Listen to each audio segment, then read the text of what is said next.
All right, welcome to Venture School. Today we're going to talk about three things: understanding pain points, understanding your customer or the customer of the company you're evaluating, and understanding how value is created.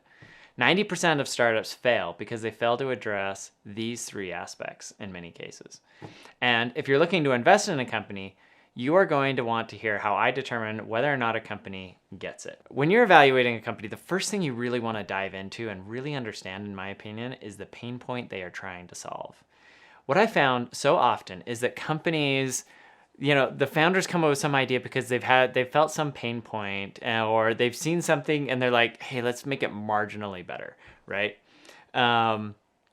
But in many cases, like, they haven't really felt the pain point of their customer. Or if they have, like, they over exaggerate how big of a pain point it is. And so as an investor, your job is to do what you can to understand the pain point of their customers to ensure that it's a really strong pain point. And this is really important because, in our industry, there's this talk of, like, is it a vitamin or a painkiller? And if you think about that, right, a vitamin is not a bad thing. It's a good thing. We all need vitamins in our lives, right? Like the minerals and vitamins and so forth that our bodies need to be healthy. But you contrast that with a painkiller, right? In a painkiller, I need relief immediately. And in many cases, I'll pay whatever it takes for that pain relief, right?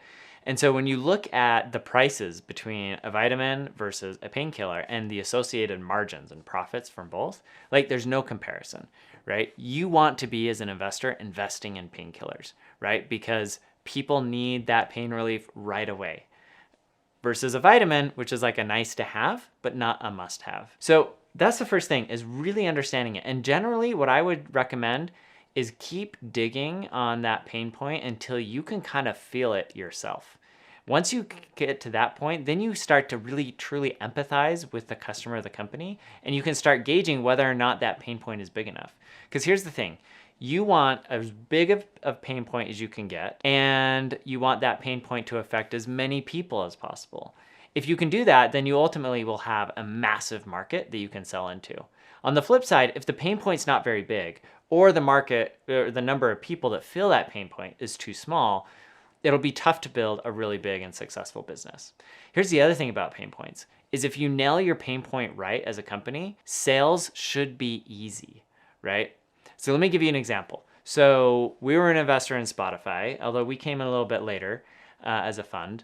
But I remember when Spotify first launched. And for me, like, you could look at Spotify and say, really, like, is it really solving a pain point? You're not going to die without Spotify, right? Well, I mean, some people might. But if you go back in time to when Spotify first launched, what were your alternatives? Well, you maybe had Apple iTunes, and you had all of this data, all of these songs that you were trying to keep track of and organize. It was kind of a mess. Songs were really expensive. You had to spend $1 for every song, right? Or you had to buy an album and, for like 10, 15 bucks, and you'd only get like 2 or 3 songs you actually cared about. So it was like really expensive. And so a lot of people were like pirating music, and that was a headache. It was just a mess, right? There was actually like some really big pain points. And when Spotify launched, they were like, hey, look, we're going to make it really easy to take all of your existing library, throw it on, organized it just the way you want, all your playlists, everything else, and then you can stream all of this other music on top of that, and you just pay a flat fee for that service. And if you think about it, the pain point that they solved, they did such a good job solving that pain point that people were willing to pay them for it rather than get music for free. They did a really good job, right? So those are the kinds of things you want to be thinking about. Like, is the pain point you're solving so big that people will throw money at you to get it to be solved, right? And if they will, then you've got something really, really great, both as a company and as an investor evaluating.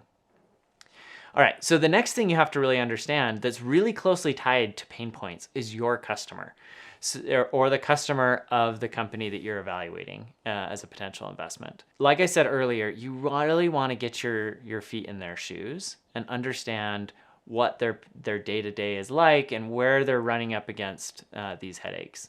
So, and part of knowing your customer is not necessarily the person feeling the pain point. It's the person that's writing the check to pay to solve that pain point. So for example, we've looked at businesses over the years where they solve a problem for an employee or a type of position at a tech company, right? Maybe they're helping a product manager do a better job communicating and doing research and building product, right?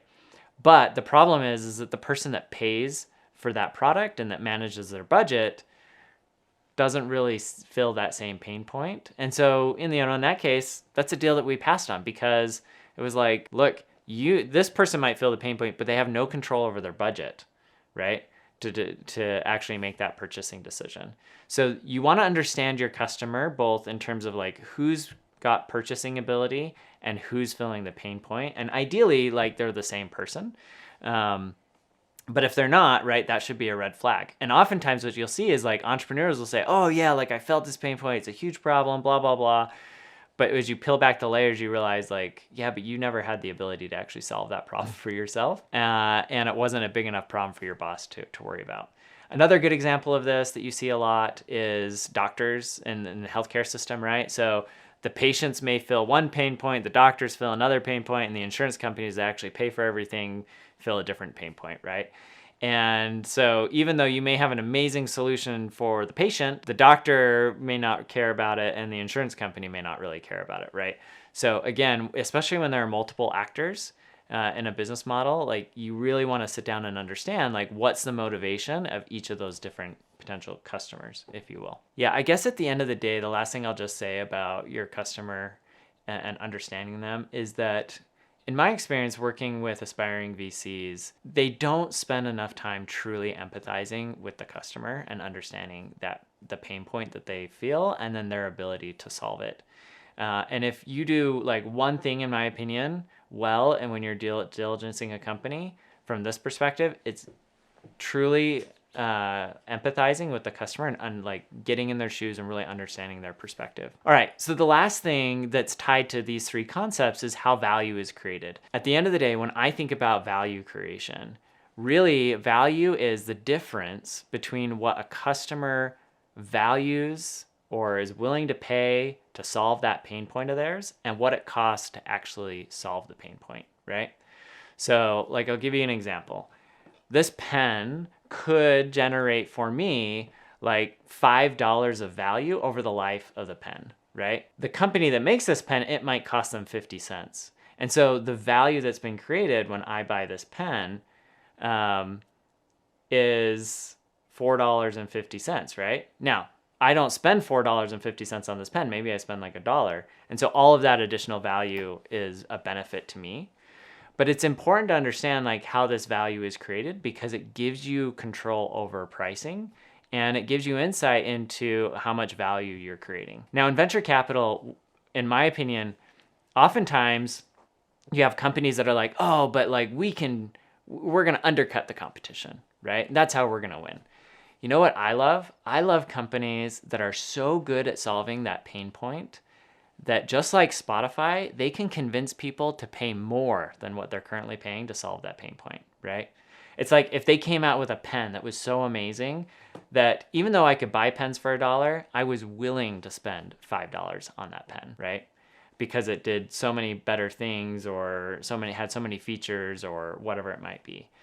In technology investing, you want to be looking for the same thing.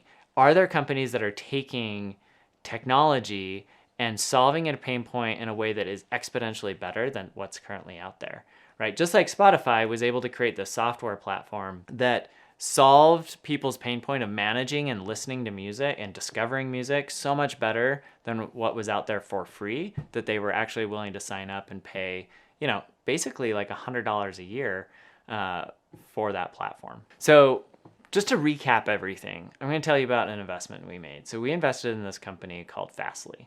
And Fastly, it's a little bit complicated what they do, but essentially they have servers that are distributed around the world. And so one of their customers actually is like a Spotify.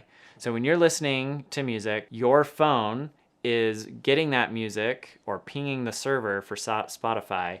And what you don't want to do is have it go all the way back to Sweden where Spotify is headquartered and then have that data come all the way back. You want it to go, down the street, right, to a server there and come back. And that's what Fastly basically did.